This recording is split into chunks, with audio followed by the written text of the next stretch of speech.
रुद्रो बहुशिरा बभ्रुर्विश्वयोनिः शुचिश्रवाः अमृतः शाश्वतस्थाणुर्वरारोहो महातपाः। ॐ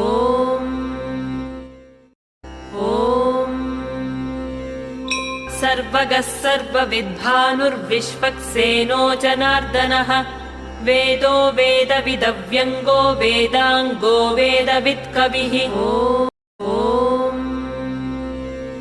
लोकाध्यक्षः सुराध्यक्षो धर्माध्यक्षः कृताकृतः चतुरात्मा चतुर्व्यूहश्चतुर्दंष्ट्रश्चतुर्भुजः। घ्राजिष्णुर्भोजनं भोक्ता सहिष्णुर्जगदादिजः अनघो विजयो जेता विश्वयोनिः पुनर्वसुः।